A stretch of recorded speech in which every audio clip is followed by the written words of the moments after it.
हाँ, ब्रोकर बोले खास पेशकश हमारी। बड़े बड़े ब्रोकरेज हाउसेस की तरफ से बड़ी बड़ी रिपोर्ट्स आती हैं। उन बड़ी बड़ी रिपोर्ट्स में से दो चार बड़ी बातें जो आपके लिए जरूरी है वो सब पढ़ने के बाद निकाल करके हर्ष लेकर के आते हैं। आइए देखते हैं क्या कुछ कह रहे हैं वो लोग।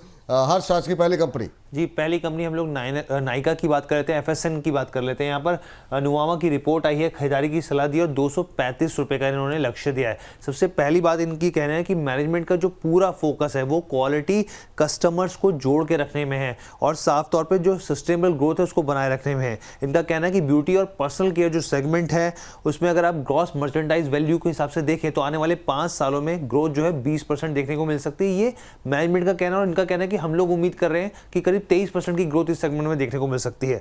इसके साथ ही इनका कहना है जो फैशन बिजनेस की बात करें यहाँ पे कंपनी के 5 सालों में, आने वाले 5 सालों में नेट सेल्स जो वैल्यू है वो 3 से 4 गुना तक बढ़ती हुई दिख सकती है। और साथ में इनका ये ब्रोकरेज का ये भी कहना है कि कंपनी के पास तमाम तरह की क्षमता है, लेकिन अगर वो सही तरीके से एग्जीक्यूट करती है तो इसके आय में एक बड़ी बढ़ोतरी दर्ज की जा सकती है। चलिए, ये बात नायका को लेकर के निकल करके आती हुई रिपोर्ट्स है।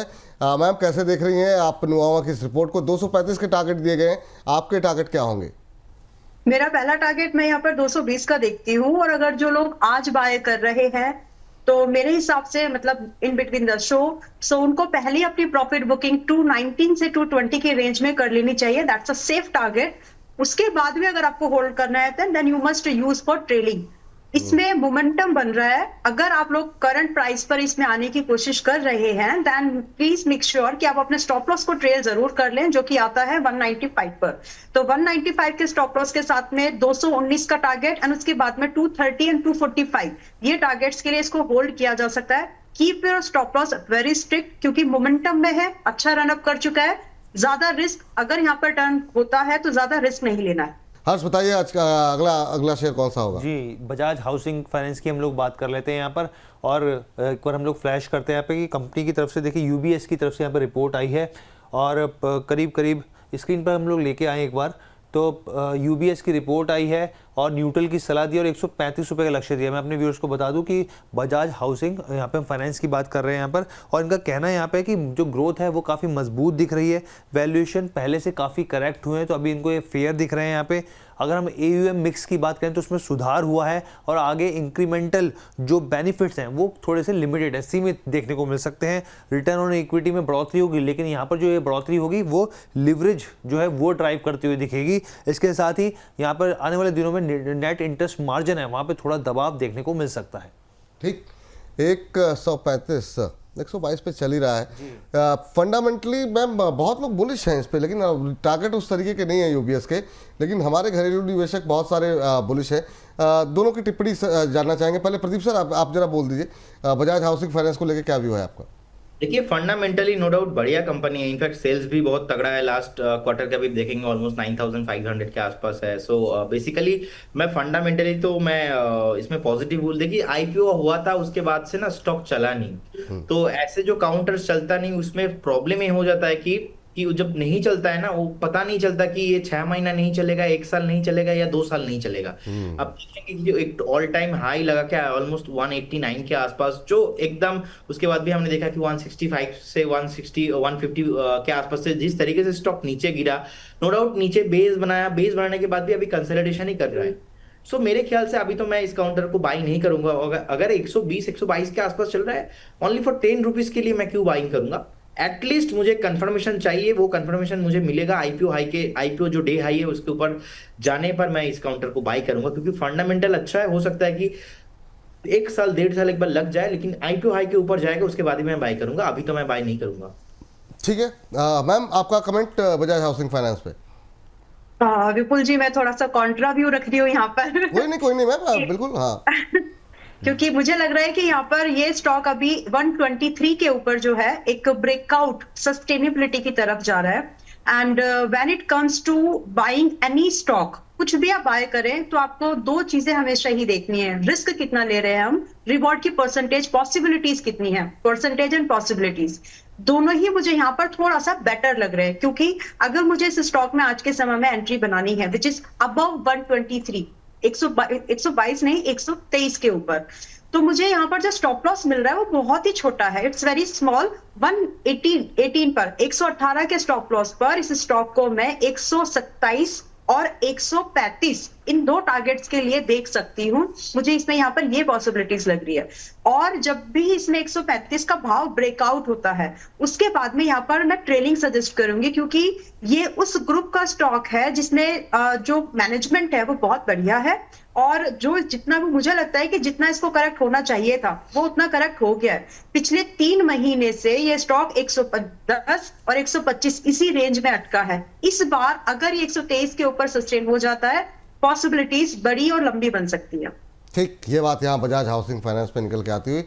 और इस सबके बीच में हर्ष ने एक खबर भेजी थी, वो मैंने देखी नहीं, लेकिन स्टॉक्स तो हमने डिस्कस किया था हर्ष, जियो फाइनेंशियल को लेकर के कई बार डिस्कशन हो चुका कि यहाँ पे जो जिस खबर पे चल रहा है वो ये है कि SEBI has granted a certificate of registration to Jio BlackRock broking private limited. अब ये स्टॉक ब्रोकर के तौर पे काम कर सकेंगे, ये खबर है यहाँ पर, जिसकी वजह से जो है यहाँ पर ये धुआंधार रैली रही और जिस पर कि हमने आज बातचीत काफ़ी डिटेल में की। तो खबर भी बीच में बता दें दर्शकों को, क्योंकि ये खबर जो है मैंने देखी नहीं थी, मैं ढूंढ रहा था कुछ तो पकड़ा है और वो हर्ष ने भेजा था मुझे, लेकिन मिस हो गया। चलिए हर्ष, तीसरी कंपनी बताइए आज की। जी, तीसरी कंपनी हम लोग बात करते हैं देश के सबसे बड़े सरकारी बैंक SBI की हम लोग बात कर लेते हैं यहाँ पर। और CLSE की रिपोर्ट है, आउट परफॉर्म की रेटिंग है यहाँ पर, और 1050 रुपये के प्रति शेयर के भाव का लक्ष्य दिया गया है यहाँ पर। अब इनका कहना क्या है, देखिए इनका साफ तौर पे ये कहना है कि SBI जो है काफ़ी बेहतर स्थिति में दिख रहा है। लगातार चौथे साल मार्केट शेयर में बढ़ोतरी हुई है, और मार्केट शेयर में बढ़ोतरी के भी इन्होंने बताया यहाँ पर कि सिर्फ PSU बैंकों में नहीं बल्कि इन्होंने प्राइवेट बैंकों से भी शेयर को छीना है यहाँ पर मार्केट शेयर को। इसके साथ ही डिपॉजिट ग्रोथ की बात करी इन्होंने कि सीमित है, लेकिन यहाँ पे मिक्स प्रदर्शन देखने को मिल रहा है। एसेट क्वालिटी की बात करें तो मजबूत बनी हुई है यहाँ पे, और नेट इंटरेस्ट मार्जिन जो है उसका प्रदर्शन थोड़ा कमजोर रहा है, लेकिन आने वाले दिनों में स्थिति और बेहतर होती दिखेगी। लोन मार्केट शेयर जो है वो एक सस्टेनेबल लेवल पे बनाए रखने में उम्मीद है, और प्रॉफिट आफ्टर टैक्स में भी बढ़ोतरी होगी ये संभावना है। चलिए SBI पे नज़र रखिए यहाँ पर। और अब देखिए समय कितना लगता है, लेकिन मुझे लगता है अगले क्वार्टर के जो रिजल्ट्स रहेंगे वो शायद एक बड़ी भूमिका निभाएंगे यहाँ पर, और काफ़ी कुछ अच्छे रिजल्ट लास्ट क्वार्टर में भी रहे थे। सर, SBI पे आपका व्यू क्या रहेगा? बैंक निफ्टी तो नया हाई लगा चुका है, अभी क्या उम्मीदें हैं? 1050 के टारगेट से सहमत हैं आप प्रदीप जी? बिल्कुल बिल्कुल विपुल जी, मुझे लगता है कि जिस तरीके से देखिए लास्ट टाइम भी बॉटम बेस हुआ है यहाँ पे, नो डाउट PSU में नंबर 1 बैंक है, और बैंक निफ्टी भी ऑलमोस्ट लाइफ टाइम ही हाई दे रहा है। और जैसे कि मैंने बताया कि बैंक निफ्टी ये जो 200-300 point new lifetime high दे रहा है, मुझे चाहिए एक बार 2 से 3000 पॉइंट एटलीस्ट 60,000 के ऊपर बैंक निफ्टी आता है, तो उस केस में हम देखेंगे कि PSU में SBI, प्राइवेट में HDFC, कोटक, यही सारे बैंक जो है लीड करेंगे बैंक निफ्टी को। और मुझे लगता है कि जिस तरीके से अभी रिसेंटली बेस बनाया है ऑलमोस्ट 760 के आसपास, 755 के आसपास, अभी यहाँ पे 800 के ऊपर चल रहा है। मुझे लगता है इस बार 850 जो है, लास्ट 4-5 बार क्या हुआ था 845 से लेके 850 के आसपास वहाँ पे रुक रहा था, थोड़ा स्टॉक चल नहीं रहा था उसके ऊपर। मुझे लगता है कि इस बार अगर 850, अभी तो फिलहाल टारगेट होना चाहिए 850, और अगर 850 के ऊपर जाता है तो इस केस में बहुत जल्दी आपको 900 एंड 950 आते हुए दिखेंगे। 1050 के आसपास जो टारगेट आप बता रहे हो, मुझे लगता है कि ये भी आएंगे, लेकिन इसके लिए थोड़ा आपको टाइम चाहिए होगा। ये 1-2 महीना नहीं हो सकता है, 1-2 महीने में। मुझे लगता है कि अगर आप 7 से 8 महीने का एक आपके पास इन्वेस्टमेंट व्यू है, तब जाके यहाँ पे आप 1050 को टारगेट, नो डाउट पॉसिबिलिटीज है। इस केस में आपको एक स्टॉप लॉस मेंटेन करना पड़ेगा। स्टॉप लॉस ज्यादा दूर नहीं है, 745 के आसपास एक स्टॉप लॉस मेंटेन कीजिए। 84 के आसपास चल रहा है, 804 के आसपास चल रहा है, आप यहाँ पे करंट जोन से बाय करके जा सकते हो, लेकिन मेक श्योर आपके पास एक 8 से 10 महीने का व्यू होना चाहिए। चलिए ठीक है, ये बात SBI पे निकल के आती हुई। आखिरी कंपनी पे नज़र डालते हैं, और नज़र डालने से पहले चूंकि बड़ा शेयर में चाहूँगा दोनों गेस्ट से एक बार राय ले लें इस पर। मैम, आपकी टिप्पणी SBI, सबका बहुत लोगों के पोर्टफोलियो में है ये, क्या टिप्पणी रहेगी आपकी SBI को लेकर?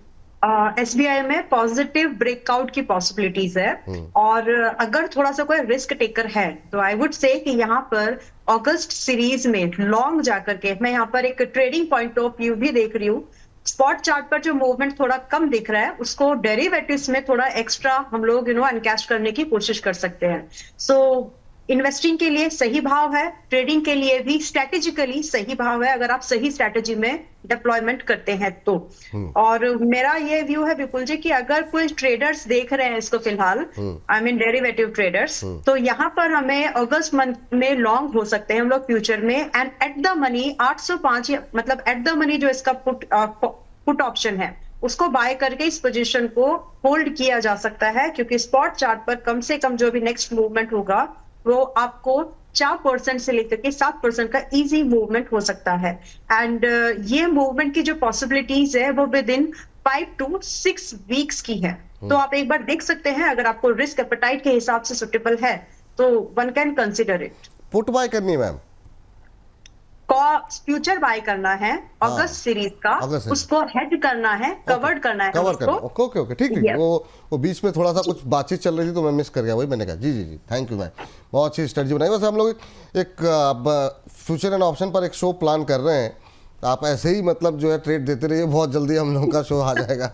हाँ, हर्ष लास्ट काउंटर। जी, पीएनबी हाउसिंग फाइनेंस की हम लोग बात कर लेते हैं यहाँ पर, और एक बार हम लोग लेके आते हैं यहाँ पे। ये देखिए यूबीएस की रिपोर्ट है, खरीदारी की सलाह दी जा रही है और 1300 रुपये का यहाँ पे लक्ष्य दिया गया है। इनका कहना है तेज़ी से लोन ग्रोथ हो रही है, यहाँ पर बेहतर रिटर्न ऑन इक्विटी है, लेकिन इसके बावजूद भी पीयर्स के मुकाबले जो कंपनी की वैल्यूएशन है वो काफ़ी सस्ते इनको अभी भी दिख रहे हैं, यहाँ पर डिस्काउंट पर दिख रहे हैं। यहाँ पर कंपनी अभी इनका ये भी कहना है कि उभरते और किफ़ायती सेगमेंट पर और ज़्यादा फोकस कर रही है। वित्त वर्ष 2025 से 27 के बीच में जो AUM है वो 16% कंपाउंड एनुअल ग्रोथ रेट के हिसाब से बढ़ने की उम्मीद जताई जा रही है। यहाँ पे नॉन प्राइम लोन का जो हिस्सा है वो भी यहाँ पे बढ़ता हुआ दिख सकता है। कंपनी जो है अब डेवलपर फाइनेंसिंग की तरफ एंट्री कर रही है यहाँ पे, और छोटे छोटे करके योगदान इस तरीके से मतलब कंट्रीब्यूशन करती हुई दिखेगी, और इसका जो असर है वो आपको FY28 में, वित्त वर्ष 2028 में देखने को मिलेगा। ब्रांच का जो नेटवर्क है वो विस्तार कर रही है, वित्त वर्ष 2027 तक ये 356 से बढ़ाकर 500 ब्रांच तक पहुँचते हुए दिख सकती है। चलिए, तो ये है पीएनबी हाउसिंग फाइनेंस को लेकर के राय, और पीएनबी हाउसिंग फाइनेंस से बहुत लोगों की पोजीशन है, बहुत सवाल आते हैं हमारे पास। प्रदीप सर, क्या टिप्पणी रहेगी आपकी, और मैम आपकी भी? शुरू किससे करें? पिछली बार प्रदीप सर से शुरू किया था, इस बार मैम से शुरू करते हैं। मैम बताइए। थैंक यू विपुल जी। इस स्टॉक के बारे में बात करने के साथ साथ मुझे एक चीज पर और फोकस लाना पड़ेगा। रेपो रेट कम हुआ है, ये एक्सपेक्टेशन है कि जो भी हाउसिंग या फिर इंटरेस्ट जो लोन्स है, सीधे सीधे जो लोन्स है वो सस्ते होने की बहुत ज्यादा पॉसिबिलिटीज है, जिसका बेनिफिट, जिससे लोन्स बढ़ेंगे, जिसका बेनिफिट इन कंपनीज को होगा, क्योंकि बैंक जो हमारे लिए एक लायबिलिटी है वो बैंक के लिए एक एक एसेट है। तो जो हाउसिंग फाइनेंस वाली कंपनीज है इसीलिए फिलहाल के लिए लाइमलाइट में है।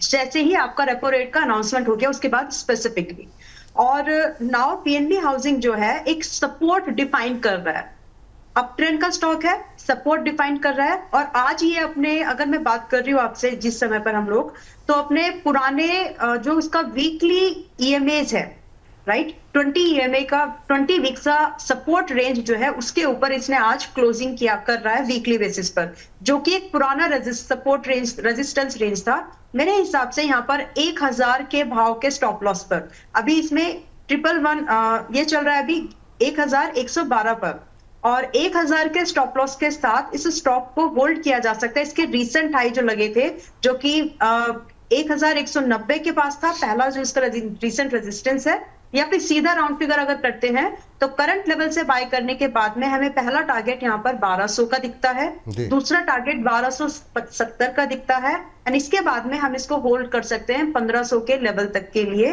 अंडर वैल्यूड है, पैटर्न्स जो है ठीक है। सबसे बड़ा इंपॉर्टेंट जो बात देखने लायक है, प्राइस एक्शन के साथ मैक्रो फैक्टर सपोर्टिव है। जी, प्रदीप सर आपकी राय जरा इस पर, बजाज पीएनबी हाउसिंग फाइनेंस को लेकर के, और जब इस पर आपकी टिप्पणी खत्म हो जाए तो जरा एक इंट्राडे पे एक और जीएसपीएल भी नजर डालिएगा। देखिए, मैं इसमें सर पॉजिटिव ही हूँ, और मुझे लगता है कि जिस तरीके से सेल्स भी इनका रेवेन्यू पे असर पड़ रहा है, रेवेन्यू ग्रोथ हो रहा है लास्ट 4 से 5 साल देखेंगे, 2018-19 के टाइम पे भी ऑलमोस्ट था 5000 करोड़ के आसपास रेवेन्यू, अभी देखेंगे आप ऑलमोस्ट 7500 करोड़ के आसपास रेवेन्यू हो रहा है। लास्ट 10 साल का प्रॉफिट ग्रोथ देखेंगे ऑलमोस्ट 26% CAGR के साथ ग्रोथ हो रहा है। रिसेंटली जो रेपो रेट का बेनिफिट अभी आना है, मुझे लगता है कि शॉर्ट टाइम में नहीं होता है, थोड़ा बहुत टाइम लगता है, 6 से 8 महीना 1 साल लिक्विडिटी में वो आने के लिए टाइम लग जाता है। टेक्निकली देखा जाए तो देखिए, यहाँ पे बेसिकली अगर मैं देखूंगा जो 200 मूविंग एवरेज है उसके ऊपर चल रहा है, 100 मूविंग एवरेज के ऊपर भी चल रहा है, 50 मूविंग एवरेज के ऊपर भी चल रहा है, इनफैक्ट 20 मूविंग एवरेज के ऊपर भी, जिसका प्राइस कैलकुलेशन करके अप्रॉक्स 1078 के आसपास हो रहा है, उसके ऊपर भी चल रहा है। तो नो डाउट मोमेंटम है इसमें, मैकडी भी पॉजिटिव ही है। इनफैक्ट जिस तरीके से यहाँ पे बेस बना है वॉल्यूम के साथ, मुझे लगता है कि एक काउंटर बहुत जल्दी आपको 1160 से लेके 1165 के आसपास आपको टारगेट आना चाहिए। मैं क्यों बता रहा हूँ, क्योंकि 1070 के आसपास 1170 1175 के आसपास एक रेसिस्टेंस है। इसके ऊपर अगर क्रॉसिंग होता है तो मुझे लगता है कि एक बार फिर से ऑल टाइम हाई पॉसिबिलिटीज है, लेकिन अभी इमीडिएटली 1175 के ऊपर सस्टेन करना मुझे लगता है कि नहीं होगा। इसके लिए भी आपको एक बार पेशेंस रखना चाहिए। बेनिफिट मिलेगा नो डाउट, लेकिन अभी जो ओवरऑल थीम चल रहा है, थीम के साथ चलेगा मार्केट। ऐसा नहीं होगा कि सडनली ऊपर आ जाएगा। आई बिलीव कि मार्केट ऊपर आएगा, नीचे भी आएगा। तो आपको एक मिनिमम 6 से 8 महीना, 1 साल का व्यू यहाँ पे रखना है। 1175 के आसपास एक रेसिस्टेंस है, वहां तक जाने का पोटेंशियल है। उसके ऊपर अगर जाता है, इस केस में मुझे लगता है कि एक बार आपको और भी हायर प्राइस देखने को मिलेगा। और एक इंटरेस्टिंग फैक्ट यही है कि इसमें ऑलमोस्ट 866 से आज तक जो चल रहा है, कभी भी अपना जो डेली एवरेज प्राइस है वो नहीं ब्रेक किया। तो अभी के लिए जो 1035 के आसपास एक सपोर्ट था, उसके ऊपर भी आया था, सपोर्ट लेके फिर से अभी ऊपर ही आ रहा है। तो अभी 1115 के आसपास चल रहा है। मुझे लगता है कि आपको करंट जोन से बाय करना एक बार अवॉइड करना चाहिए, क्योंकि करंट जोन से एक रेजिस्टेंस भी है। तो एक बार आप अवॉइड कीजिए करंट जोन। मैं पॉजिटिव हूँ लॉन्ग टाइम में। मैंने एक शेयर आपको बोला GSPL सर, समय थोड़ा सा कम है, लेकिन मैं चाहूँगा जाते जाते इस पर आप अपनी राय दे दें। इस समय 334-35 पे चलता हुआ और वॉल्यूम के साथ यहाँ पर भी बाइंग आती हुई दिखाई दे रही है। क्या संभावनाएं कुछ दिखाई दे रही है? 4.5%, 4.5% ऊपर। यस विपुल जी, जिस तरीके से यहाँ पे ब्रेकआउट आया है, मुझे लगता है कि नेक्स्ट इसका टारगेट होना चाहिए आज कल में 338 पहला टारगेट रहेगा, 345 रहेगा मेरा सेकंड टारगेट। तो करंट जोन से भी आप बाय करके जा सकते हो। इनफैक्ट बहुत बढ़िया आइडेंटिफाई हुआ है। तो करंट जोन से अगर आप बाय करते हो, 327 होना चाहिए आपका स्टॉप लॉस, 327 होना चाहिए स्टॉप लॉस। और जाते जाते मैं कॉल भी दे के जा रहा हूँ। कंपनी का नाम है MGL। देखिए अभी 1518 के आसपास चल रहा है, 1519 के आसपास चल रहा है। जिस तरीके से यहाँ पर भी ब्रेकआउट आया है, मुझे लगता है कि आज या तो मैक्सिमम 2 से 3 दिन आपको यहाँ पे पहला टारगेट होना चाहिए 1535 के आसपास, और सेकंड 1550 होना चाहिए टारगेट। तो 1535 और 1550 दोनों टारगेट के लिए आपको करंट जोन से बाय करना है। स्टॉप लॉस आपको मेंटेन करना है। स्टॉप लॉस रहेगा मेरा 1495 रहेगा स्टॉप लॉस, और 1550 रहेगा टारगेट। 1495 ना? यस, 1495 स्क्रीन पर ले आइए जरा प्लीज़। MGL पे जो है महानगर गैस लिमिटेड काफ़ी शानदार मूव देखने को मिल रहा है। 1518 1519 पे ट्रेड करता हुआ 5% की तेज़ी इस समय देखने को मिल रही है MGL पे, और 1535 1550 के टारगेट यहाँ पर देखने को मिल सकते हैं। 1495 का एक स्टॉप लॉस लगाने की सलाह यहाँ पर दी जा रही है। इस पर आप लोग नज़र रखें, और साथ ही साथ नज़र रखें जो अभी हमने बात किया GSPL को लेकर के भी, उस पर भी आपकी निगाहें होनी चाहिए। हर्ष, बहुत बहुत शुक्रिया, बहुत बहुत धन्यवाद आपका इस सेगमेंट के लिए। अब इस सेगमेंट को यहीं पर करते हैं समाप्त।